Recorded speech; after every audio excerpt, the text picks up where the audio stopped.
Hello viewers, আসসালামু আলাইকুম। আপনারা সবাই কেমন আছেন? তো আমি আজকে আপনাদের মাঝে রেসিপি নিয়ে হাজির হয়েছি প্লেন পোলাও। এই প্লেন পোলাওটা কিভাবে রান্না করে সেই রেসিপিটি দেখার জন্য আমার সঙ্গেই থাকুন এবং খুব সহজে খুব অল্প সময়ে কিভাবে প্লেন পোলাওটা রান্না করা যায় প্রত্যেকটি স্টেপ বাই স্টেপ ফলো করুন। তো চলুন শুরু করা যাক আজকের এই প্লেন পোলাও রেসিপি। এসেছে, এখন আমি এখানে দিয়ে দিব সয়াবিন তেল। পেঁয়াজ কুচিয়ে রেখেছি বেরেস্তা করার জন্য, তো বেরেস্তার জন্য একটু তেল বেশি লাগে। তো তেল গরম হয়ে এসেছে, এখন আমি বেরেস্তার জন্য পেঁয়াজগুলো ছেড়ে দিব গরম তেলের উপরে।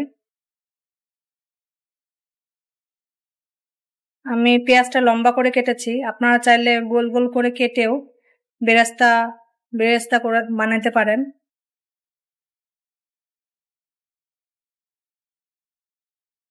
যার যেভাবে সুবিধা হয়, যে যেভাবে পারেন সেভাবেই পেঁয়াজটা কেটে বেরেস্তাটা বানিয়ে নেবেন।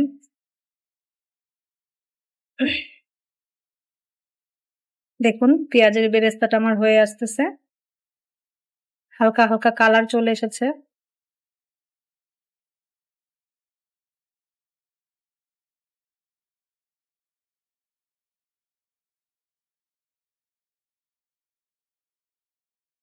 এই পর্যায়ে পেঁয়াজটা একটু ভালো করে নাড়তে হবে যেন সব পেঁয়াজগুলোর বেরেস্তার কালারটা অনেক ভালো আসে।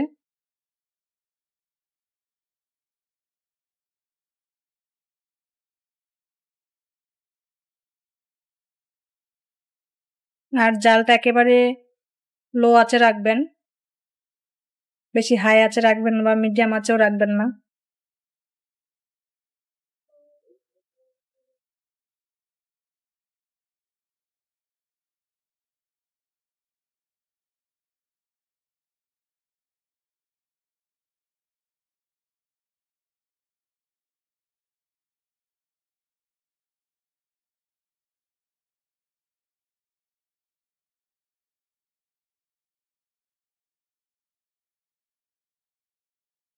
এখন আমি বেরেস্তাগুলো তুলে নিব বাটিতে। দেখুন একেবারে বেরেস্তাগুলো ভাজা হয়ে এসেছে। আপনারা চাইলে চামচের সাহায্যে না হলে ছাঁকনির সাহায্যে, স্ট্রেনারের সাহায্যে তুলে নিতে পারেন বেরেস্তাগুলো।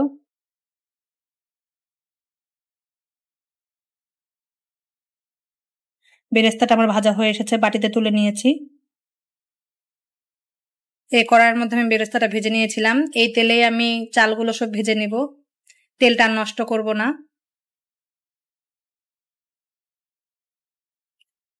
তেলটা গরমই আছে, তো এখানে আমি এখন দিয়ে দিব 3 টুকরা দারচিনি, আর দিয়ে দিব একটা তেজপাতা 2 ভাগ করে, আর দিয়ে দিব 4 থেকে 5টা সবুজ এলাচ, 2টো কালো বড় এলাচ, আর দিয়ে দিব 4 থেকে 5টা লং, আর এখানে দিব আমি 1 চিমটি পরিমাণে গোটা জিরা, আর দিয়ে দিব আমি এখানে কাজু বাদাম,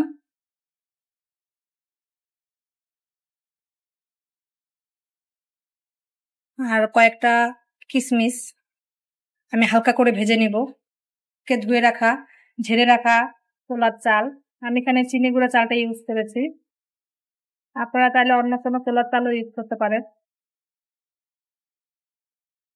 তেলের সাথে ভালো করে চালটা আমরা ভেজে নিব।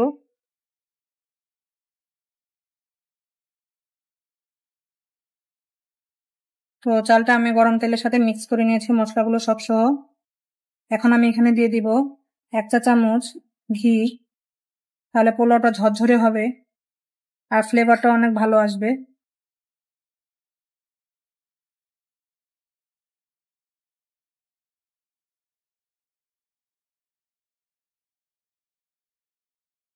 ঘিয়ের সাথে পোলাওটা ভালো করে মিক্স করে নেব।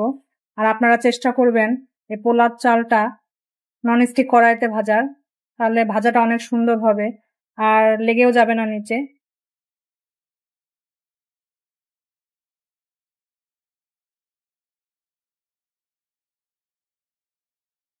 তো পোলার চালটা আমার প্রায়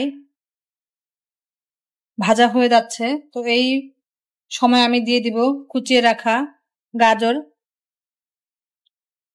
আপনারা চাইলে নাও দিতে পারেন, বাট দিলে অনেক কালারফুল হবে পোলাওটা। আর দিয়ে দিব এখানে 4 থেকে 5টা আলু বোখরা। এখন সবগুলো একসাথে মিক্স করে নিব। এখন দিয়ে দেব এখানে স্বাদ মতো লবণ। আপনারা চাইলে এখানে না দিয়ে যখন পানিতে সিদ্ধ করতে দিবেন পোলাওটা তখনও দিতে পারেন, বাট আমি এখানে দিয়ে দিলাম।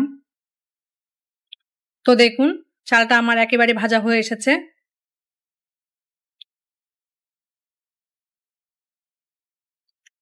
দেখতে পাচ্ছেন। আর যারা নতুন তারা একটু এই চালটা তুলে দাঁতের মধ্যে দিবেন, দেখবেন যে দাঁতের চিবালে একটু শব্দ হচ্ছে চাল ভাজার মতো, তবে বেশি না, হালকা দেখবেন যে শব্দ হচ্ছে দাঁতে দিলে, তো সাউন্ড হচ্ছে কুড়মুড়ি, তখনই নামিয়ে ফেলবেন।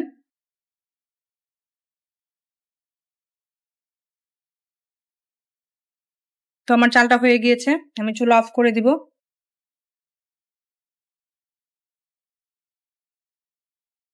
তো আমি এখন রাইস কুকারের মধ্যে ভাজা চালগুলো নিয়ে নিব।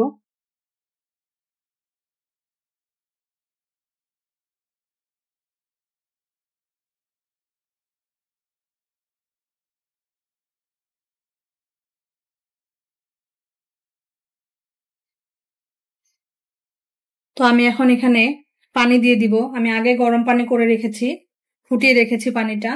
তো এখানে আমার 5 পট চাল আছে, সেক্ষেত্রে আমি এখানে 10 পট পানি দিব। তো আমার যেহেতু এটা পুরাতন চিনি গুঁড়া চাল, তো এখানে আমি 1 পট বেশি দিব। আপনারা চাইলে সমান সমান পানি দিতে পারেন। যেমন চাল যদি 5 পট হয় বা 3 পট হয়, সেক্ষেত্রে পানি আপনারা 3 পটের জায়গায় 6 পট পানি দিবেন। আর 5 পট চালের ক্ষেত্রে আপনারা 10 পট পানি দিবেন। পানিটা অবশ্যই গরম হতে হবে। আমি এটা আগে গরম পানি ফুটিয়ে রেখেছিলাম, তো এটা আমি ঢেলে দিয়ে দিচ্ছি এখানে। আপনারা আমার টিপস গুলো ফলো করলে খুব সহজেই পোলাওটা ঝরঝরে এবং খুব সুন্দরভাবে রান্না করতে পারবেন, কোনো ঝামেলা ছাড়াই। তো এই পর্যায়ে আমি দিয়ে দিব এখানে 1 চা চামচ কেওড়ার জল। আপনারা চাইলে অ্যাভয়েডও করতে পারেন, আমি একটু ফ্লেভারের জন্য দিলাম।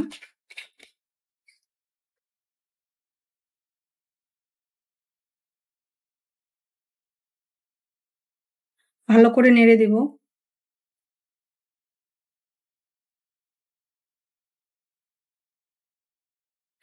এখন কিছুক্ষণ আমরা ঢাকনা দিয়ে ঢেকে রাখবো বলক না আসা পর্যন্ত। তো এখন আমি ঢাকনাটা তুলে দেখব, দেখুন বুদবুদ করে বলক আসতেছে। এই পর্যায়ে আমি দিয়ে দিব 1/2 চা চামচ আদা বাটা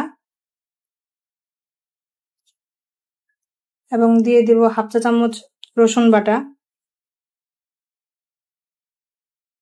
আর দিয়ে দিব 1/2 চা চামচ জিরা বাটা, দিয়ে ভালো করে মিক্স করে দিব।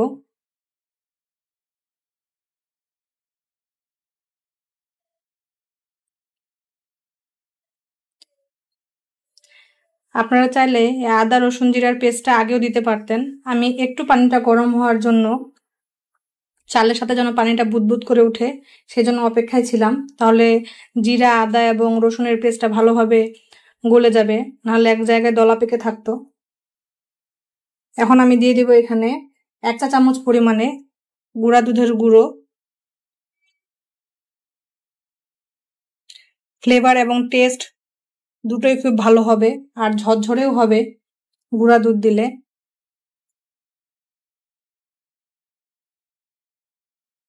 এখন আমি এটা একবারে ঢেকে রেখে দিব। আমার লবণ থেকে শুরু করে সবকিছু একদম পারফেক্ট হয়ে আছে, সো ঢেকে দিব আমি এখন। ঢাকনা তুলে তুলে দু একবার নেড়ে দিব। ততক্ষণ আমার সঙ্গেই থাকুন। তো আমি ঢাকনাটা তুলার একবার দেখব কি অবস্থা। পানিটা প্রায় শুকিয়ে এসেছে। ভালো করে নেড়ে দিব আমি এটা, ওপর নিচ করে দিব পোলাওটা, ওপর নিচ করে দিয়ে এখন এটা আমি ঢেকে রেখে দিব। এবং ঢাকনাটা আমি একটা গোলমরিচ দিয়ে আটকে রেখেছি যেন বাতাসটা বের না হয়। তো পোলাওটা আমার হয়ে এসেছে। রাইস কুকারটাও অটোমেটিক অফ হয়ে গেছে। তো আমি এখন সুইচ অফ করে দিব আর কিছুক্ষণ বসিয়ে রাখবো পোলাওটা, যেন গরমে ভাতের তাপে মানে ঝরঝরে এবং খুব সুন্দর ফ্লেভার হয় আর অনেক সফট হয়। তো 10 থেকে 15 মিনিট আমি বসিয়ে রাখবো। কিছুক্ষণ পরেই ফিরে আসছি। তো ঢাকনা আমি তুলে নিব। দেখেন পোলাওটা আমার একবারে ঝরঝরা হয়ে এসেছে, খুব সুন্দর হয়ে এসেছে। দেখতে পাচ্ছেন কেমন ঝরঝরা হয়েছে।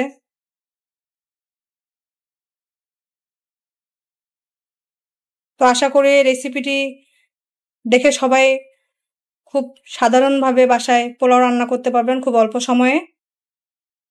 তো ভালো থাকবেন, সুস্থ থাকবেন।